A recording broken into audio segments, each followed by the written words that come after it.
Hey, this is Amy Martin, and what you're about to hear is not Threshold. We're experimenting with something new. From time to time, we're going to start trading content with other shows. We'll introduce you to their work, they'll introduce us to their listeners, and we're starting with our pals at Wyoming Public Media. They are just awesome people who've been champions of Threshold from the very beginning, and they produce a show called HumaNature. I'm really excited for you to hear it, but first, I want to tell you two quick things going on for us. Nick and I had a fascinating final reporting trip to the Arctic, and we're now working really hard on our mini-series about the Arctic National Wildlife Refuge. If this is an issue that's important to you and you want to understand better what all is going on around it, make sure you're subscribed to our show on iTunes or whatever podcasting app you use. And you might want to join our email list too, so that you know when new episodes are coming out. You can find that at thresholdpodcast.org. And finally, we've got some really exciting opportunities right now for people who might want to join our team. We're currently accepting applications for a full-time development director. That means somebody who goes out and raises money so we can keep doing this work. And also a part-time social media manager. On top of that, we've got a couple of awesome paid internships available. Check it all out at our website. Again, that's thresholdpodcast.org. Oh, and one more thing. A lot of people are asking us about season 3, and we are very grateful for your interest. Yes, we are working on it. And no, we're not going to tell you what it's about yet. We're keeping it secret for a little while.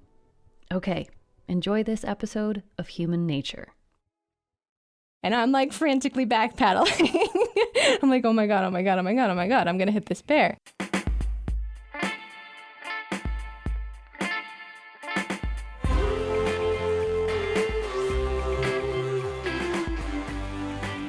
From Wyoming Public Media, this is HumaNature, real stories where humans and our habitat meet. I'm Erin Jones.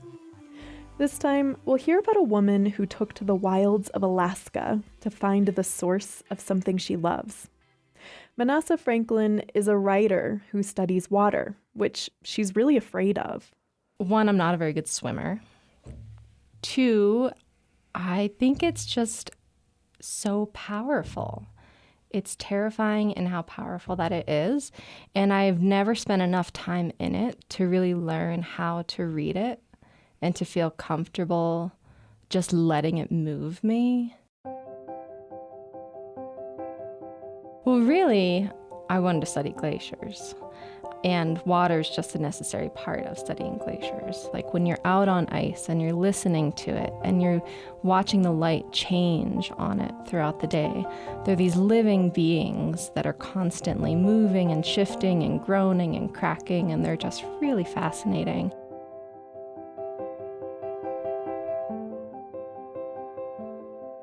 Manasseh says there's a lot of stories told about glaciers melting, something that most of us can't really wrap our heads around, since if you're like me, you've never even seen a glacier. So she wanted to follow the whole cycle of water and write about it. To do that, Manasseh went to Homer, Alaska. In Homer, she met up with her friend Elaine. Their plan was to camp on a lake across from Homer's local neighborhood glacier, Gruink, and then they'd follow the glacial melt to the sea. So my friend and I got some pack rafts, and pack rafts are really small and portable rafts that you pack, as the name suggests. And so they're really great for backpacking, going into sort of remote locations, and it's just one person per raft. And so we wanted to, when we first got to the lake, just paddle toward the face of the glacier just to see what it was like. It's really hard to tell scale when you are out in these places. And so we're on the lake shore looking out at the glacier. And the glacier really doesn't look that far away. Maybe 300, 400 yards. And maybe it's like 1 or 2 stories tall. And this is of sheer vertical face. And so as we started paddling out into the lake, it was late in the day. A storm was coming in. We could feel the weather shifting. We could feel the pressure dropping in the air around us, but we just wanted to go and see how close we could get to the face. And you don't want to get too close to the faces of the glaciers because they are calving.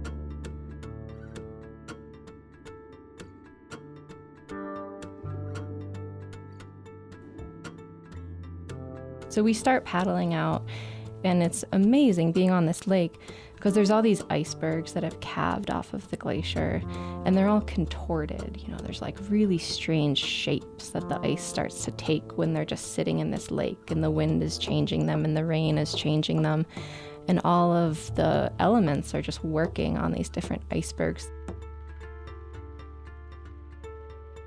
So we're paddling around these icebergs, which are like these little beings in the lake water.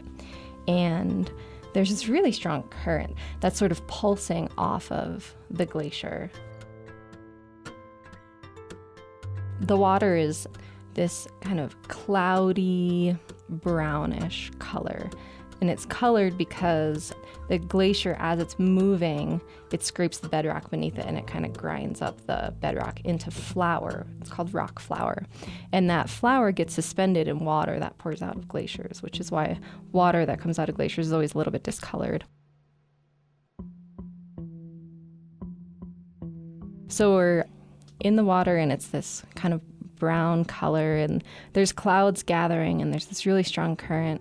And Elaine, she pulls out in front of me in her pack raft, and she's just rafting ahead of me. And I'm just sort of getting to know like what it feels like paddling this little raft. And they're surprisingly nimble, those pack rafts. We start to get toward like the middle of the lake, and I realized that I had grossly underestimated the scale. And by now, we're several hundred yards off of the main shore where our packs are, and we're several hundred yards off of the shore to the left and the shore to the right, and still a decent way from the glacier. But I realized that my pack raft is starting to feel really soft and squishy in a way that was like really alarming. And I felt as though rather than like a raft should sit on top of the water, my raft felt like it was sitting in the water, like it felt like my butt was in the water. And I look around, I'm like, my raft is deflating. And for a minute, I had a serious panic. And I realized, though, that it wasn't totally deflating because it hadn't, like, lost all of its air. Like, it was just, like, really limp and soft. And I could still paddle, but it definitely did not have very much air in it. And I looked to see if I could blow some more air in it, because there's a little air valve on the raft that you blow into. And of course, it was out of reach. I remember I called out her name. I was just like, Elaine, and she didn't hear me. And so it was just like, well, I guess I just have to deal with this. And so I was like, well, I'm in the middle of this lake, and so I guess I'll just keep going and hope for the best. I keep paddling toward the glacier. Elaine is much closer to the glacier now. I'm noticing that there's like clouds that are really gathering, becoming a lot darker above the glacier. The wind is picking up. Elaine has like really brown curly hair, and her curls are like going crazy, and I was like using that as like a wind barometer of like, wow, it's getting really windy.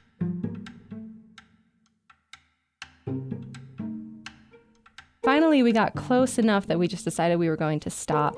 And by the time that we stopped, we were probably 30 or 40 yards from the glacier, and it had grown exponentially. It was 6 stories above us now.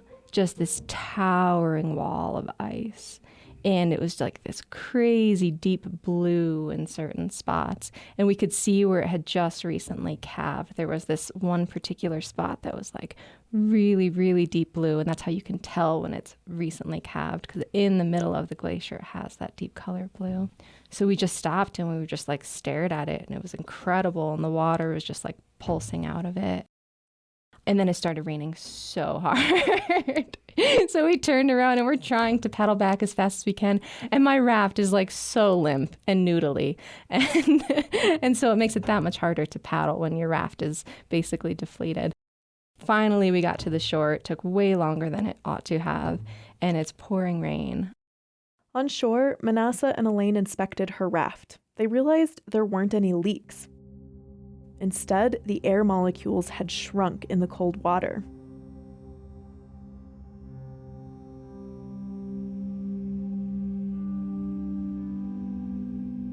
We camped on the shore of that glacial lake that night, and it was really delightful. I mean, it was raining, but only on and off, and just so quiet.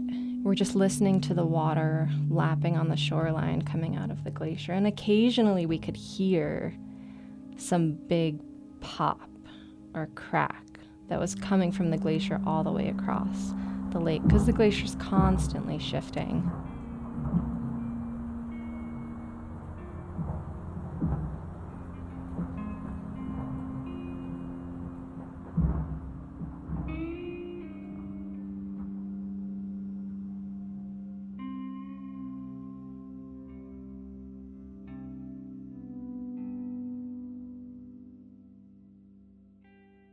And the next morning, we tried to melt some little pieces of icebergs for water for coffee. And it was so funny because the icebergs, by the time that they cab off of a glacier, generally the ice is really old. And that means that it's been compacted for years. And so it's really dense. And so we're prodding these like contorted little ice cubes in our camping pot, and they're taking forever to melt. And we're basically just burning fuel trying to melt these little miniature icebergs so we can drink some coffee. And then we Well, did you drink coffee then? we did. That's an important detail. It is an important detail. We wouldn't have been able to survive the rest of the trip without drinking the coffee. So we did drink coffee, and we ate oatmeal with little bits of gravel in it, because that's another thing about the little icebergs is that they're full of debris, basically really small debris, but still it's chewy. Did you feel one with the glacier?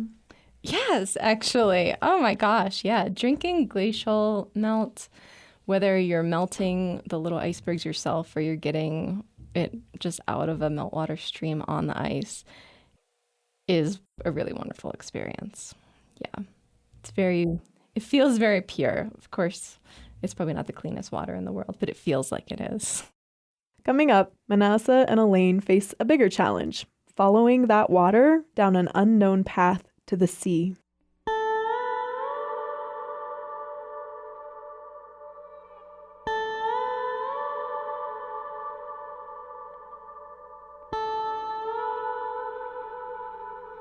You're listening to a special episode of Threshold featuring a story from HumaNature, a podcast produced by our friends at Wyoming Public Media. And one thing you can do to support all the podcasts you love is to give us a rating or a review on iTunes. You can find HumaNature there, you can find Threshold there.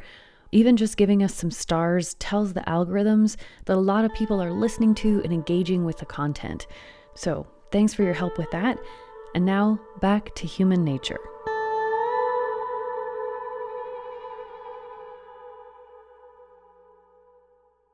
So then we packed up our camp and we loaded all of our stuff on our pack rafts.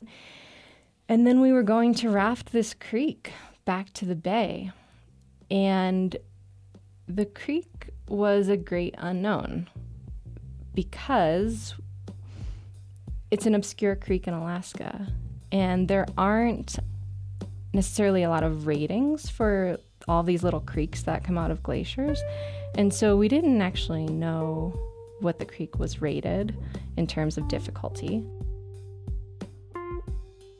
I had rafted it once before in a large raft with Elaine's sister and some other people the summer before, so I kind of knew that it wasn't like totally crazy.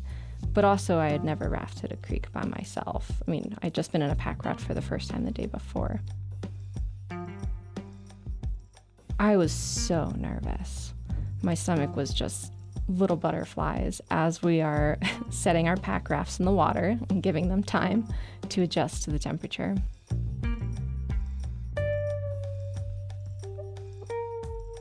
So at first, it was pretty mellow because we started on the lake. And so the water was really calm, going to the lake to where it met the actual creek and started to really run. Fortunately, Elaine was really experienced in the water, and so just following her lead, I could just watch the way that she moved through the water and try to mirror it.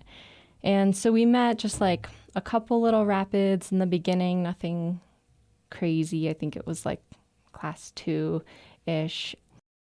As we were going along, things just got more intense, and we got into a section where there were like more bigger rapids and like this big rock, and I was looking at it and I was terrified, and I was just like, oh my God, what if I flip over? But my boat bounced off of it and I spun around and I back paddled and I spun back around because the boats are so nimble. It's really a fun thing with the pack rafts. And so then I started to feel a little bit more confident, and I was like, okay, cool, I can do this. And we got to like this mellower section, and I ended up like pulling out in front of Elaine inadvertently and ended up going back into this new section of rapids. And I could see that there was a little oxbow in the distance.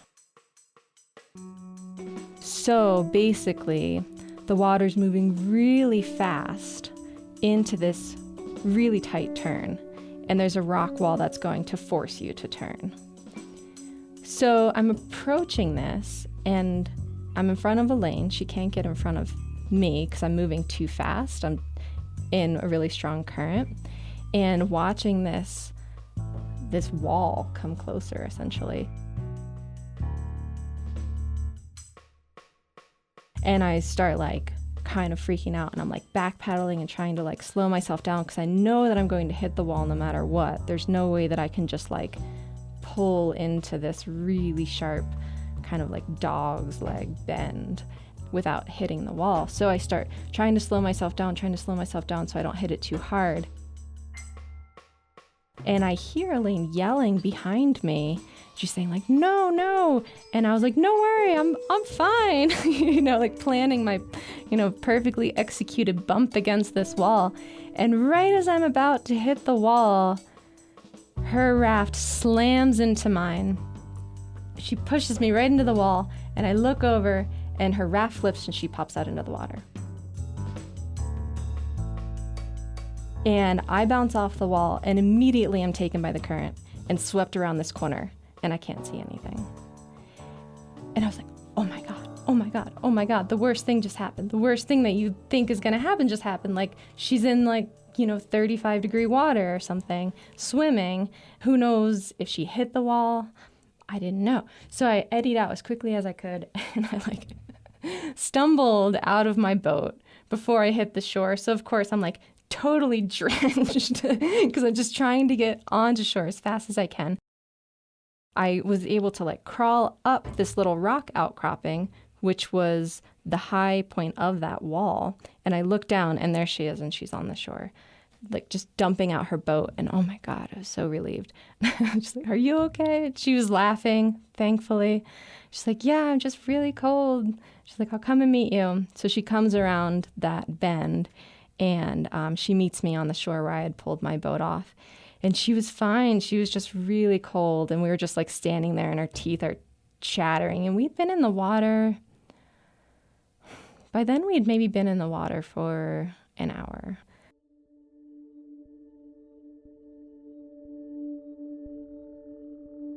Somehow, once again, I ended up in front of Elaine, and we went through a section of creek that was it was really mellow, and it was so beautiful. It's picturesque Alaska with these huge evergreens on the side of the creeks and just strewn logs, and everything feels really kind of wild.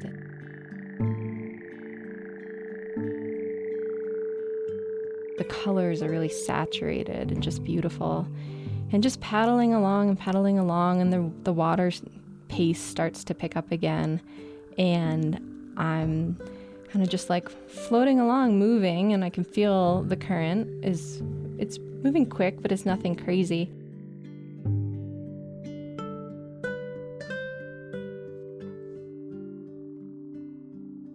About 40 yards in front of me, I spot a bear lumbering toward the edge of the creek. And I'm like, oh my God, I'm going to hit that bear.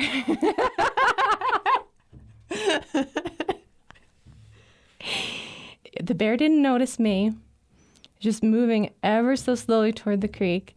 And I'm like frantically back paddling. I'm like, oh my God, oh my God, oh my God, oh my God, I'm going to hit this bear. And I'm looking around to the different sides of the creek, like, where can I pull off? How can I pull off? And I see this tiny, pitiful little strip of gravel, and I just jam my paddle into it as hard as I can. And the bear just gets into the water and is moving so slowly. Hasn't noticed me, thank God. And I'm just watching it, and I'm holding my boat in this little gravel strip, and my arm is just burning so much because I'm holding the boat against the current that is pushing so hard, trying to propel me toward this bear. And the bear just like moves through the water and just kind of like hangs out in the middle of the creek for a minute, looks around, doesn't see me, and then slowly gets out of the water. And I let go of my gravel strip, and I'm just like, oh, Jesus Christ. I thought I was going to die. Because can you imagine just like rafting into a bear in the Alaskan wilderness?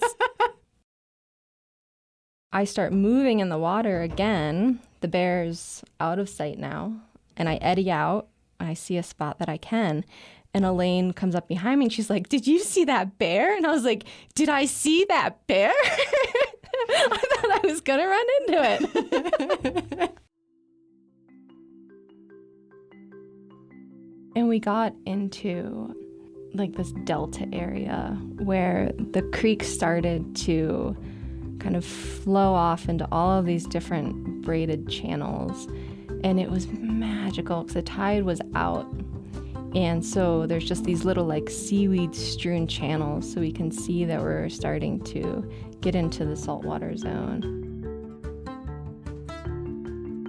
Finally, we got close enough to the bay that the channels started to open up, and we emerged into what suddenly was huge open water. You know, it's so different when you're in a creek or a contained body of water where you can see shorelines and you can at least feel the anchors of those kind of markers around you. And then when you're spit out into open water, you realize just how tiny you are in this little itty bitty raft. That would take a very long time to go anywhere in. And so we enter the open water and we start to see these little shiny heads popping up far away from us and then closer. And there's sea otters that are surrounding us. And one will put its head up and look at us and then disappear. And then another will put its head up like a little bit closer and then disappear. And then another puts its head up and disappears. And it was this whole collection of them. They were all hanging out around us as we were just entering into the bay.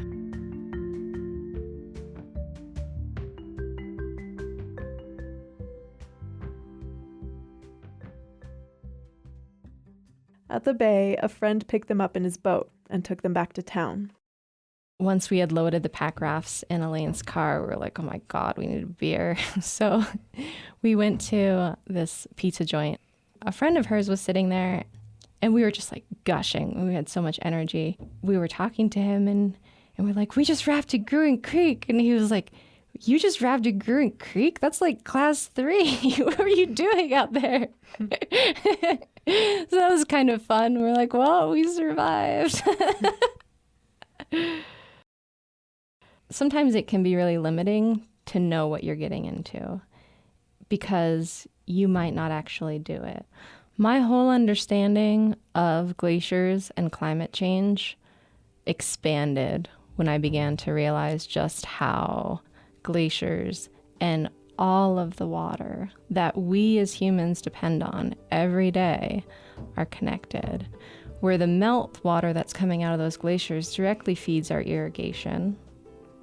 It directly goes into our water tables, which provides drinking water, shower water, hose water. All of these water sources that we as humans depend on come from this source.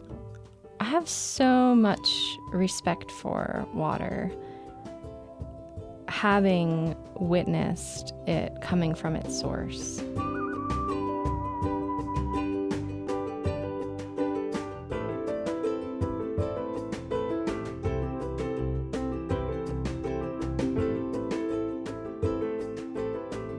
Our storyteller was Manasseh Franklin. She's a writer living in Carbondale, Colorado. You can find a link to more of her stories at our website, HumaNaturePodcast.org. I'm Erin Jones. This story was produced by me, with line production from Caroline Ballard. Editing help came from Micah Schweitzer, Anna Rader, and Greg Ronco. Our theme song is by Caught a Ghost. Human Nature is a production of Wyoming Public Media. It's human nature.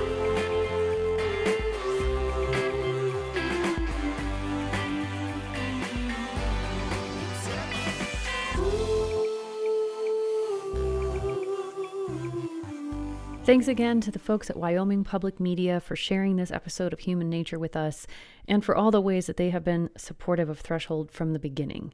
You can check out more of their work at humannaturepodcast.org or wherever you get your podcasts.